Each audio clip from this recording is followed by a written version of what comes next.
I'm going to give the floor in a moment to Roger, who's going to take, I said he can have like up to half an hour for this lunchtime lecture, which will then give us sort of 10 or 15 minutes before the 2 p.m. Session.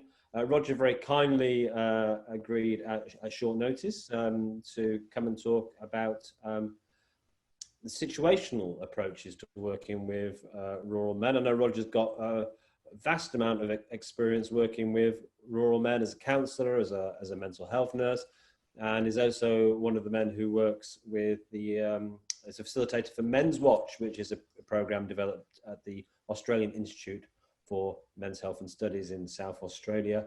Are you with us, Roger? Yes, I am. Thanks, Glenn. Roger, the floor's yours, sir. Over to you. You can hear me okay? We've got you.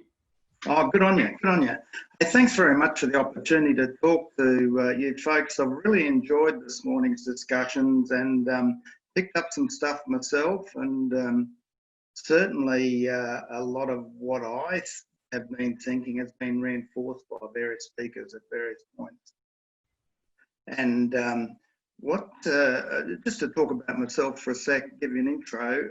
I've been a mental health nurse, a psychiatric nurse for 40 years. Lots of clinical experience. I've worked in forensic mental health, acute mental health facilities, community mental health, and rural and remote in northeast Arnhem Land, in Northern Territory, so within Indigenous communities. And that journey has given me a hell of an amount of life experience and really challenged me, but also assisted me in my own life journey. I've since developed a real passion working with men, and that led me about probably 10, 12 years ago to start working with AIMS, Australian Institute of Male Health and Studies, as Glenn said, based in South Australia. And then for the last 3 or 4 years, I've been working on the Menswatch program, delivering that, and also the conversations with women. And that's had mixed success, but we've had some really good sessions with men. And what it's highlighted to me is that there is a real thirst for information about this, this issue with men, because it's not all about mental health.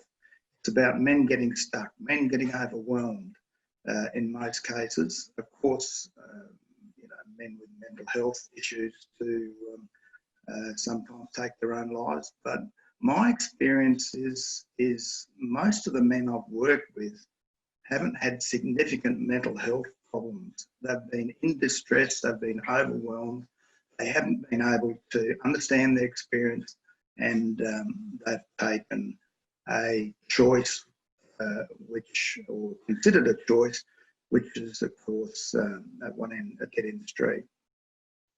I've had my own journey at times too. The job has broken me 3 or 4 times, and last year wasn't a particularly good year because I had 3 close suicides in 12 weeks. So it knocked the stuffing out of me, so I withdrew as I usually do. But I've had lost a few clients on the way, lost a few mates, and it takes its toll over the years. So I'm trying to retire, but here I'm sitting inside on a beautiful sunny day, talking to you blokes and folks rather, and I'd say I'm getting quite a bit out of it. And again, thanks for the opportunity to speak. I've also worked with the local formation of local suicide, Riverland Community Suicide Prevention Network. They've been set up all over South Australia with state government assistance, and they've been really, really important in getting the message out to everybody. But today, I guess I wanted to talk about the situational approach because as a mental health nurse, I worked in the state government. I worked in acute facilities, as I said, psychiatric facilities. And the need to build a rapport with men was obviously extremely important. Sometimes in an acute situation, you had to do that in a split second. Other times, for example, working in Arnhem Land, it took years. So it varies immensely. But to be able to connect with men and people generally is a real skill, and you don't have to have formal training or anything. And someone touched on it just earlier, the ability or the awareness, and then the ability to sit down and listen to someone is often one of the best therapeutic tools. And by doing that, you honour the person you're with, and you're saying, I value you enough to spend some time with you. And that's a really important gift to be able to recognise and to follow through with. But the situational approach, I guess, as part of my work in mental health, I ran a critical incident stress debriefing team in Northern Mallee for a few years, and we did a lot of really intensive work debriefing with Jeffrey Mitchell's model, which has sort of now been debunked, I guess, as not being the best model to use, but it was at the time. And so we really, I guess, without calling it a situational approach, we understood that. That's what it was. Often people were really not coping and very distressed and overwhelmed when they were reacting normally to incredibly stressful or abnormal or traumatic experiences.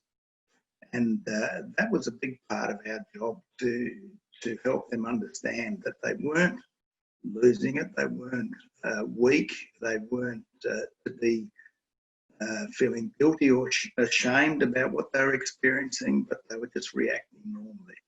Often I used to use that in counselling. I said, if I was in your shoes and had your recent experience, I'd be acting the same way. You know, there's no problem with what you're going through. The challenge for you is to recognise that and to be able to work your way through it. And you obviously need some assistance with that. So that's exactly why we're here.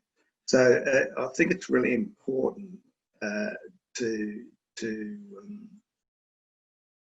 differentiate between someone who's overwhelmed and in an incredibly stressful situation, as opposed to someone who's experiencing a mental illness. A classic example is, and this has happened to me a number of times, I've had men come into me extremely distressed, not knowing what to do because their partner's walked out, or because they've had an argument and he's banged the wall or something, and next minute the police have been round there and rural areas, confiscated his firearms, put an AVO on him, and he can't see his wife. Sometimes he has to leave the house and he can't see his children, and that part is extremely distressing for most males. So the challenge is initially for him to understand that he can survive these experiences. It doesn't have to kill him, and that he does have options as to how he responds to what he's experiencing. It's really, really important to, in a sense, just let him be aware that he does have options, he does have choices about how he responds, and I find that really, really powerful insight into my own experience. I've had my back against the wall several times, I mentioned, because of the job, and that's my metaphor for not being able to cope anymore. And when I actually recognise and acknowledge that to myself, I just say to people, I just got nothing left to give. So I have to retreat, withdraw, heal and give to myself. And that self-care is so important in the work that we're all doing, working with people in distress. So men get confused, I guess. They have, as someone mentioned, we've got these societal expectations of how we should behave, the strength that we need, the traditional masculinity was the phrase, I think. And when we don't sort of fit within those boundaries or that description, we often feel confused, sometimes very, very frightened. and certainly that sense of guilt and shame, which people have talked about on numerous occasions. So the classic reactions for men when they're overwhelmed, and I did this myself many times, and I'm fully aware of it now, and tend to deal with a lot I used to in the past, but that withdrawal, that pulling back from the people around you, that breaking off your social connections, typically throw yourself into your work, which was a classic response I've seen in so many men, or in some cases drink harder and drug more. Anger, the display of anger, I think John mentioned that, spoke very well from Tasmania, and anger is often a display exhibited by men when that's not the underlying emotion, of course, and the challenge is to get down to that. But for me, it was this confusion of what's going on for me. Why am I feeling like this? I don't understand it. And trying to make sense of the experience. I think at times probably there was a depressive element, certainly when I was in the suicidal phase, for sure. But thank God that passed very quickly. But just trying to make sense of your experience is, I think, a very, very common experience for men when they get overwhelmed. What's going on for me? How long is this going to last? And I think there's also some fear in that, will I get over this? Will my life ever be good or rewarding again? Right now, it's a real mess. But trying to work out ways to deal with what's going on. And this taps into our innate drivers to be in control, to be a provider and protector, and to be able to solve problems, to be able to fix things. And often we can't do that. We can't find a solution when the relationship is broken down, because obviously it hasn't happened in the last week. It's happened over an extended period of time, and often it's too late when she walks out the door or it falls apart. And there's all sorts of things too, other similar experiences which overwhelm men, and unemployment, losing your job, losing your farm, as the first speaker mentioned. This sense of identity, this sense of purpose is an incredibly powerful disabling force for men when these things are taken away. And that manifests itself in being overwhelmed and powerless. And this is what is really, really important, is to help men to try and understand that they can, as I said, have choices, and that they can regain power in some areas of their life, even if other areas are totally out of their control. So it's really important to help men through that journey. And as someone else said, walking side by side these men, or even better, working side by side these men.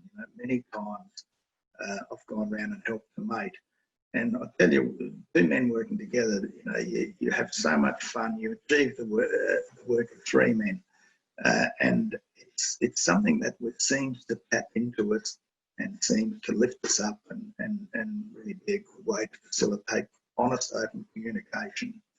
Many sheds was talked about. I was fortunate enough in one of my roles to be able to facilitate the formation of a number of men's sheds. And I'll tell you what, you go to any of those sheds and anywhere in Australia, and you'll find men who say, I wouldn't be here if it wasn't for these blokes. This has become part of my identity, part of my support network, part of my purpose for getting up in the morning. And that's it's so important. That social connectedness, obviously, the shed serve a purpose for that. And as I said, when we're struggling, we withdraw from these things. We withdraw from the ones we love the most. And we tend to go within trying to find the answers. And men have described to me in the past that once they have made the decision to take their lives, they have an overwhelming sense of peace, calm, or the weight's lifted off their shoulders, is one description. finally have worked out a solution to their problems. And of course, it's as we said, it's a one-way street, and the resulting effects on those left behind are catastrophic. I've worked with children whose fathers have taken their own lives, and that image in one case will never ever leave me. It's so distressing, and the anger the survivors experience. Why didn't they talk to me? I had no idea they were struggling with this. And also, again, guilt, survivor guilt, I suppose. Now, as I was talking around a few things here, but this situational approach, and I've asked Lynn, who's facilitating this, to post up some links on the chat line to the situational approach documents.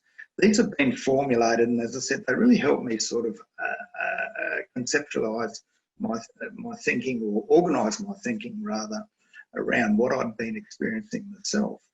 I thought, I'm not crazy, I'm not mentally unwell, I'm just really struggling with my current experience and trying to, how the hell am I going to get through this?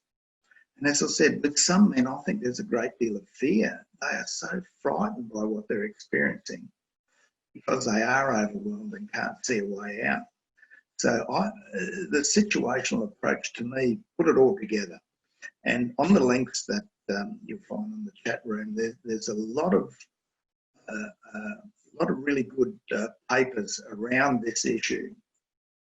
And the standard, I worked under the ATAPS program for a number of years too, with an NGO, and I'd get referrals from the GPs. Men would finally get the courage or become distressed enough to go and see their GP. In some cases, their wives would say, "You go along or else." But so I'd get a referral from a GP and find out the bloke is in distress because he's lost his job, or because he's in financial dire straits because of the drought, or because his relationship has broken down. And so we'd talk around this, and as I said, normalise his experience, because he's not unwell. He's just wanting to work out a way how to deal with this issue because he's overwhelmed. That, in a sense, is really unfortunate, because a lot of times these issues, these normal responses to overwhelming situations are medicalised and sometimes pathologised, and seem to be the main support for men was through the medical system. And that's not necessarily the way to go. And this is what the situational approach highlights too. It was really great to hear the number of people this morning who are working, they're on the road basically and on the ground working with rural men. And I think that's honestly the best way to go. Years gone by, when I trained as a mental health nurse and started community nursing, we had free rein virtually what we had in recent years. You could get in a car, you could go out and spend the day talking to people basically. But and seeing men on their own turf is just removes so many barriers. The language you use, I mean, I'm not particularly articulate, but I think it's easy to sort of relate to men at their level. It's very, very important to build rapport. And as I said, sometimes that takes time, other times it has to be pretty rapid. But seeing men, I mean, we used to see people outside under trees and in car parks on the riverbank. Sometimes I'd buy a 6-pack of beer and sit down there with them and just talk, you know. And you can just break down so many barriers. And I think that's what we've got to do, is be prepared to see men on their own turf. We've got to be prepared to listen, because typically as men, and I've had to check myself on occasions too, if we want to help them find solutions, the reality is they've got to find their own solution. And men will actively ask you to do it for them, and that's not helpful, of course, either. It takes courage, that was touched on, it takes courage for men to open up. But as has been mentioned too, if you give men the right environment, give them permission to speak, and they know they're not going to be judged, criticised, ridiculed, or told what to do, they'll open up. I've had some incredible experiences with guys opening up about their abuse by their spouse, their sexual abuse at boarding school in a group of 30 or 40 men, men who are strangers. They've obviously got to that point where they felt safe enough to talk about their own life experiences. And that is incredibly courageous. You've got no idea how much courage and strength that takes. So a few concerns about, and a neighbour spoke to me about this just the other day. He said, this mental health and suicide stuff, it's on the bloody news all the time. He said, I'm sick of it. I'm sick of it. I just don't want to hear any more about it. And with the COVID issue and all the money that's being thrown at mental health, I just hope we don't have any more research papers or we've got to get more people on the ground like the guys who spoke this morning and be out there dealing with men. And as I say, it's really reassuring to hear that's what's happening, because the services I've experienced locally just don't provide that. A community mental health service is so constrained and so resource limited and so organisationally limited that they are restricted, and from dealing with these issues appropriately. And for a man to go into ED when he's feeling suicidal I've heard so many descriptions of how counterproductive that is. And in the end, they just say anything to get the hell out of there, because the medical model just doesn't fit when someone's distressed because his wife walked out or lost his job or whatever. Yeah.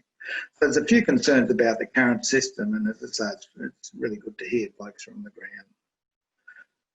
There's been a lot of recent focus on resilience, and don't say that to rural people, they'll get really pissed off, because resilience, we've been dealing with that every day of our lives. We're resilient, all right. Don't tell us we need to work on our resilience. But and even the New South Wales government, I think, has appointed a Department of Resilience now. So it's really interesting, and I find it quite amusing, because having worked in Arnhem Land, you learn to be self-sufficient, and I've done that in so many ways for a long time. I lived on buffalo meat for a year, and you've got to look after yourself. If the seas up the barge doesn't come in and you don't get fuel or food, you've got to have stuff in the freezer. And you've got to have a generator because the power goes off so often, etc., etc. But the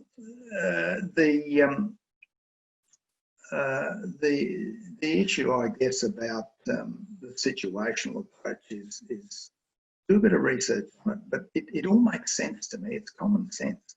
As I said, we were sort of working with this 30 odd years ago in critical incident stress debriefing, but it's so logical, it's so practical. Anybody can tap into this sort of stuff and spend time with other men. And sometimes you don't need to speak, as I said. I've had an interesting experience. I'm about to sit down at dinner with the family one night, and this fella knocked on the door, a fellow I really knew, I thought I knew and I respected. And he just handed me 4 guns. He said, "Can you look after these?" He said, "I'm going to kill him." And I sat down with him and said, "What's going on?" And he just burst into tears. And I thought, what can I say to this guy? What can I do? And so I just held him for about 3/4 of an hour while he wept. He wept like a child. And I'll never ever forget the privilege of that experience, and the fact that I was able to support him and walk side by side, or sit side by side with him for that period. And that was all he needed, We never spoke, basically. And that was all he needed, was someone just to sit with him. And physical contact, You know, they talk about rural men and physical contact, and thank goodness that's changing. And I'm really impressed by the number of young men, you know, the sons-in-laws, the way they spend time with their children and families. The parenting is changing quite a bit, and their attention to their children is really admirable. And I think as older men, we've got a responsibility, someone else talked about that too, mentoring younger males. It's really important that we, in a sense, use our life experience and knowledge to support younger men who are struggling. And there's lots of them out there, but I'm impressed at what they're doing as young fathers and husbands, but also the way they speak openly, like our fathers never did, or I never did when I was younger. So really, some really impressive changes going on. So yeah, I think that's about all. I've asked Lynn to include some tips on what I do to sort of keep myself in track, I suppose. Really worries me when I used to hear guys say, I talk to guys, you know, when they come in for support, counselling, whatever, and he'd say, like, I say, what do you do? What's your day like? And he'd say, well, I go to work, I'm on the farm all day, and then I come home and have a shower and have tea with the missus and sit down and watch TV. And I said, what? Have you got any hobbies in the shed? You got any mates that you catch up with? You belong to a church or a club or whatever? No. That used to worry the hell out of me, but I thought, geez, if something, part of that life is taken away, either the relationship or the job, and that happens with farmers, you know. I've known blokes who have retired into town and been dead within 6 months because a big part of their life, the big part of their identity, a big part of their purpose for living is just gone. So those sort of things have enormous impacts on men. So the men's sheds, the social connectedness is so vitally important too. So people have touched on that. You know, we live on a 30k long road, and I run a happy hour group, and we get together down on the river every now and again, and, you know, men and women, and everybody absolutely loves it. They love that sense of connectedness, which we don't otherwise experience unless we run into each other in town. People wave to you on the road, and you don't know who it is because they've changed cars or they've got tinted windows, and I think, who the hell's that? But getting together with blokes is so important. We talked about sitting alongside of fellas, but another great way is around a fire, and I'm so glad winter's come because I've always got timber to burn off. I can sit around a fire, and when I do burn off, I call the neighbours up, and we get together and we have a beer and a packet of chips and have a yarn. And that social connectedness is so vitally important, especially in these times. And I think rural people generally do that pretty well. So, folks, I think that's about it. I encourage you to have a look at those links that Lynn will put up in relation to the situational approach. And also to the Menswatch program, Conversations with Women. They're on the AIMS and Suicide Australia website. So, yeah, see how you go with that. But keep up the good work. As I say, I'm really encouraged by the number of people who have tuned in and who are working on the ground. I think that's fantastic. You can't do it from an office, I know that. Okay, thank you very much, everybody. Great, thank you, Roger.